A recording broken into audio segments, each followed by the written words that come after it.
Starting today, my sister and her husband are moving in with us. We didn't want any strangers staying with us, but suddenly John and my sister's husband barged into our house. John was upset because he had to leave. He said it was because he and my sister were getting divorced. John accused me of treating him like a servant all this time, which he said was emotional abuse. My sister-in-law exaggeratedly pretended to cry and said she couldn't take it anymore, so she was divorcing John. She claimed she deserved our house in the divorce because she had endured their marriage for 2 years. John complained about the $3,300 in living expenses that someone would need to pay. The next day, I moved into a luxury facility worth $2 million and got a lot of frantic calls from John and his sister. My name is Anna Smith, and I recently turned 40. I work as a day trader and investor, buying and selling currencies and stocks. Thanks to this work, I've built up a decent amount of wealth. Despite having a congenital illness that isn't life-threatening but requires caution, doctors have advised me against overexerting myself and cautioned about the risks of childbirth. My parents didn't shield me from this reality. They taught me from a young age to confront my illness with determination. My father, who worked at a brokerage firm, passed down his knowledge of stocks, which has allowed me to make a living from it. My husband, John, is 30 years old, 10 years younger than me, and we've been married for 2 years. We met when he started working as a waiter at my favorite restaurant. Initially, I just saw him as a cute guy at work, but over time we grew closer, transitioning from friends to lovers. Before long, marriage was on our minds. Worried that I couldn't have children, I initially turned down his proposal.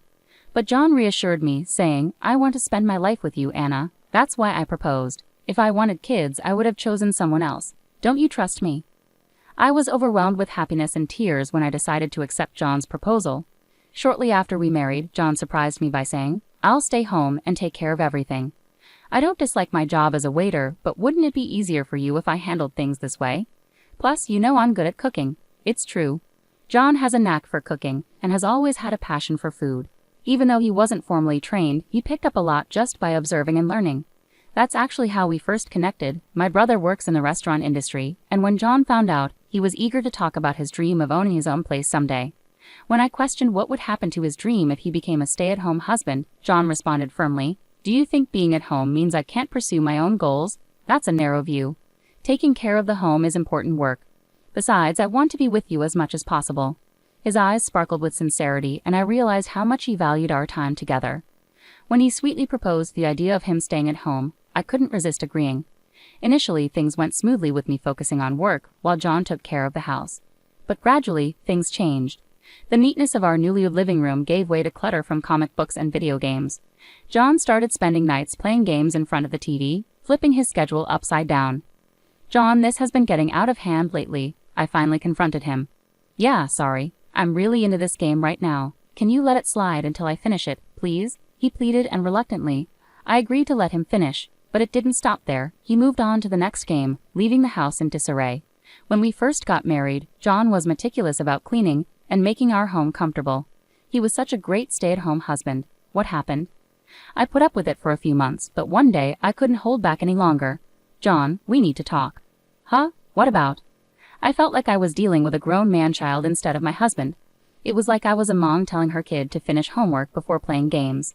"We're married and equal partners. You chose to stay home, so please keep your end of the deal. I'm not saying you can't have fun, but finish your responsibilities first." I laid it all out, and John paused before replying, "Understood. I'm sorry for slacking. I'll only play after I finish my chores, I promise."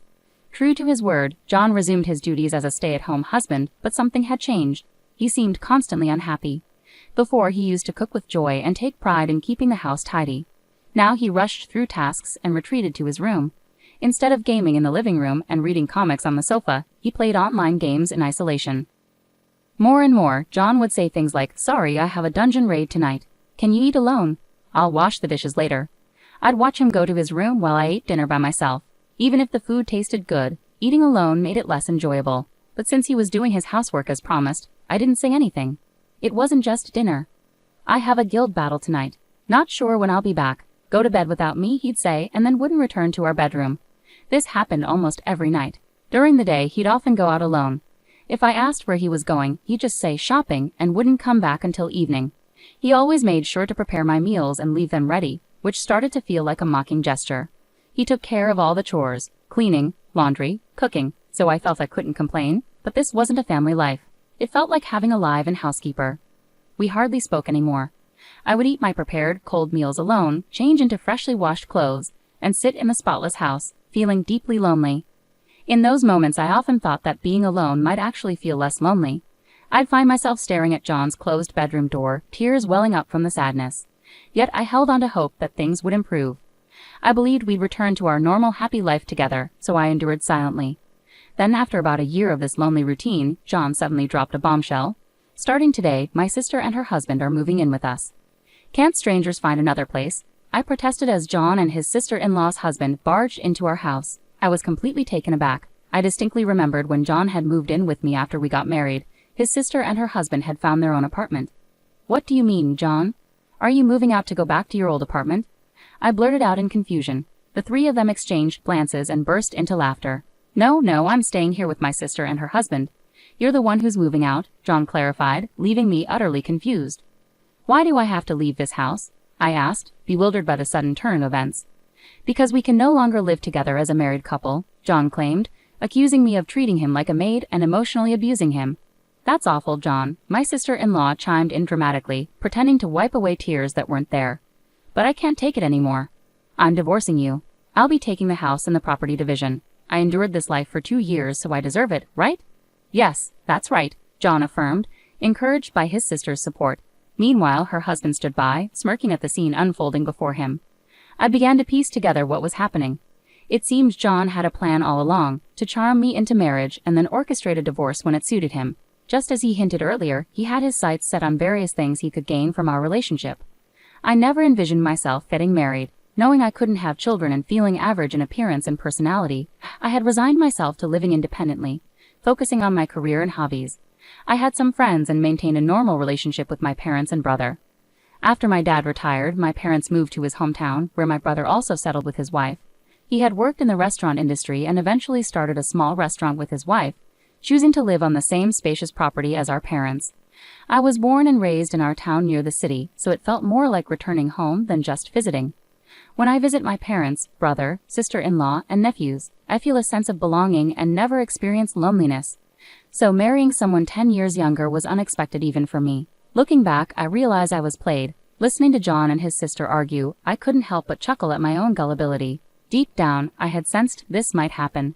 John's sudden and intense affection felt like a storybook romance. Initially cautious, I eventually succumbed to his puppy-like charm. Now I needed a plan. How could I turn the tables? How could I make them taste their own medicine? As a day trader, I excel at reading situations, anticipating outcomes, and steering things in a positive direction. I've always been successful, and I knew I could handle this situation too. No doubt about it, I would handle it. As I pondered my next move, John and his sister continued to hurl insults at me. Why are you so quiet?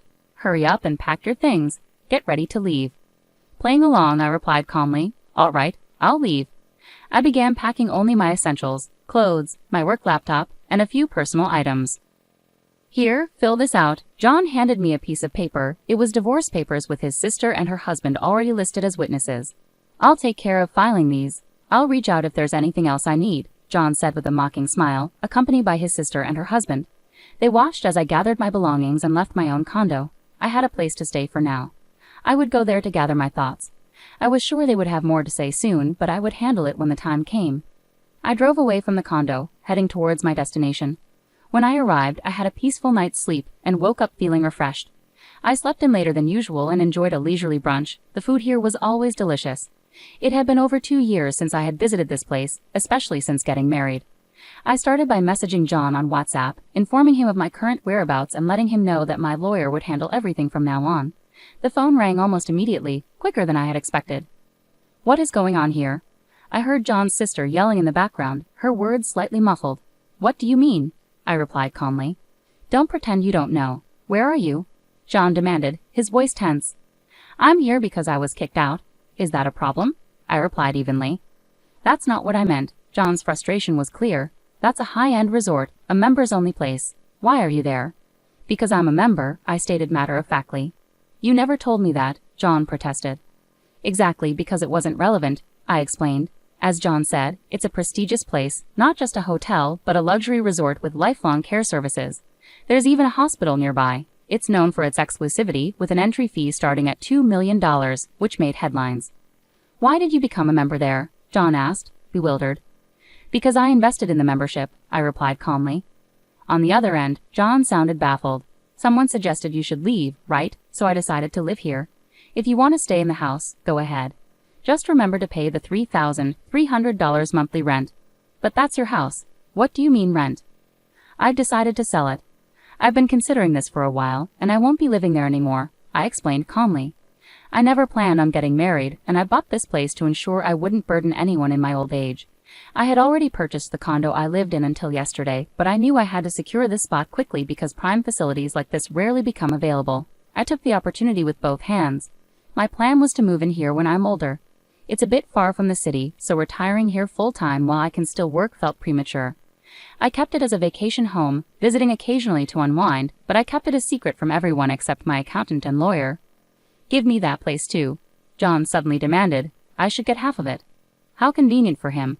I was astonished by his audacity. I have no intention of giving it to you. From now on, please communicate with me through my lawyer. You have their contact information, right? Goodbye. With that, I hung up the phone and turned it off. I decided to head to the spa to unwind, not just from the stress of yesterday, but from the past 2 years altogether. To my surprise, John and his sister's family showed up at the hotel the next day. John argued at the front desk, insisting he had the right to enter because he was family. However, I had already instructed the staff not to allow anyone in without my explicit permission. This place was highly professional and respected my wishes. Initially, I contemplated ignoring them completely, but I didn't want to create any trouble for the facility. Reluctantly, I agreed to meet them in the hotel lobby, a public place with concierge nearby in case I needed assistance. When I asked what they wanted, John smiled and said, "Anna, you're so secretive. Why didn't you tell me about this place? Why keep it a secret?" "Yeah, why hide this from us?" his sister chimed in, echoing his smile. Looking at them together, they bore a striking resemblance not just in appearance but also in their manipulative nature. "We're no longer family, so there's no reason to inform you. Please leave now, you're causing a disturbance." "We're still married," John retorted firmly. "No, we're not married anymore. I filed for divorce yesterday at the county office," I informed John calmly, reminding him that it was actually me who had taken that step. "Why didn't you tell me?" he asked, seemingly forgetting that he had initiated the divorce proceedings and handed me the papers. "Don't worry, divorced couples can remarry without waiting 6 months," his sister chimed in with a tidbit of information she had picked up somewhere, looking hopeful. "No, thank you," I replied firmly. I stood up and walked back to my room, disregarding their attempts to follow me. The concierge intervened to stop them. "I won't give up. I'll come here every day to show you how much I love you," John exclaimed, determinedly.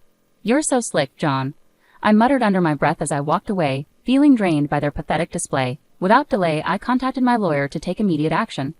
This situation was escalating faster than I had anticipated, and their relentless behavior was wearing me down. I hadn't expected them to resort to this just a day after I left. They seemed determined to pursue pointless endeavors. John and his sister's family began appearing at the facility daily, lingering in the lobby, waiting for me. My lawyer swiftly filed for a restraining order, but then they took it to a new extreme. "Anna deceived me into marriage. I demand compensation," John declared. He claimed ignorance about my inability to have children and insisted that if he had known, he would never have married me. Therefore, he threatened to accuse me of marriage fraud if I didn't agree to compensate him. I handed over a specific recording to my lawyer. I proposed to Anna because I wanted to live my life with her. If I wanted kids, I would have chosen someone else from the start. "Don't you trust me?"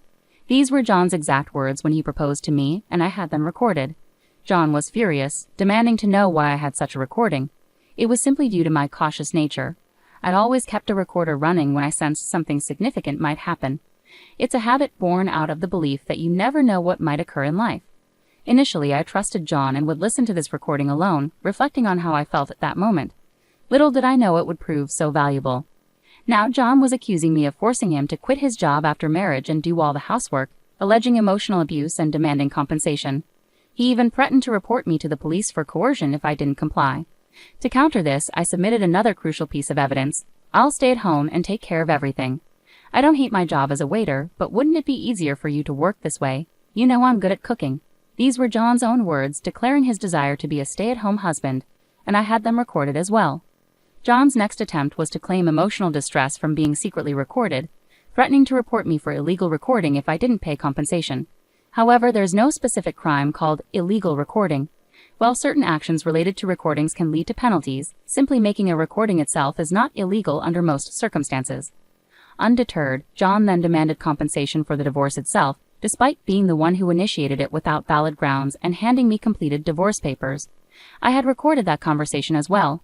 My lawyer explained that, considering the situation, it was more likely that John owed me compensation instead. Finally, John tearfully pleaded for a division of assets. I agreed to consider his request and promised to assess the assets fairly. I need you to vacate the condo.